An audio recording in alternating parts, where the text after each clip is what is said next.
নমস্কাৰ সকলোকে, মই জ্যোতি হাজৰিকা আপোনালোকৰ বাবে লৈ আহিছোঁ অন্য এটি নতুন ভিডিঅ'। আজি ফাইনেলি ঘৰৰ টিংখিনি লগাই হৈ গ'ল আৰু আপোনালোকক এয়া দেখুৱাইছোঁ ৰ'ব। টিনখিনি লগাই হ'ল যেতিয়া এতিয়া বাকী কামখিনি লাহে লাহে কৰি থাকিব পৰা হ'ব, কাৰণ আৰম্ভণিৰ পৰা এইখিনিলৈকে যদি কৰি ল'ব পৰা যায় তেন্তে বাকীখিনি কাম লাহে লাহে কৰি থাকিব পৰা যায়। এইখিনিলৈকে আচলতে বহুত এটা হৈ গ'লে ডাঙৰ এটা কাম হৈ যোৱা নিচিনা লাগে, গতিকে বাকীখিনি কাম আৰু লাহে লাহে হ'ব। এয়া দেখিছেনে? আৰু সমস্যাবোৰতো আহিবই, সমস্যাবোৰ আমাৰ জীৱনৰ একোটা অংশ, গতিকে সেইখিনিক লৈয়ে আমি আগুৱাই যাব লাগিব। বাৰু যি কি নহওক, এয়া সন্ধিয়া আমাৰ ভাওনাৰ আখৰালৈ ওলালোঁ। অহা 24 জেঠৰ দিনা আমাৰ বৰসবাহৰ উপলক্ষে এখনি ভাওনাৰ নাট প্ৰদৰ্শন কৰা হ'ব, গতিকে তাৰ কাৰণে এয়া আখৰা চলি আছে।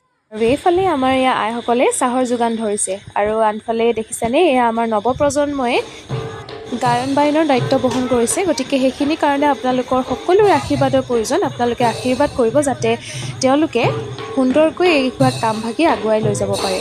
আমাৰ সমাজত ভাওনা সংস্কৃতিৰ এটা বিশেষ স্থান আছে, আৰু বৰ্তমান সময়ত অসমৰ চুকে কোণে এই ভাওনা সংস্কৃতিয়ে এক বিশেষ স্থান দখল কৰিবলৈও সক্ষম হৈছে। আৰু আনফালে এয়া আমাৰ যি আহাৰ যোগান ধৰিছিলে, এয়া মহিলাসকলে সকলো ইফালে পাচলি কাটি আছে। এইফালে আমাৰ মামীদেউ, খুৰীদেউ, পেহীদেউ, মাহীদেউ সকলোবোৰ আছে, আৰু এইফালে আমাৰ নবৌ।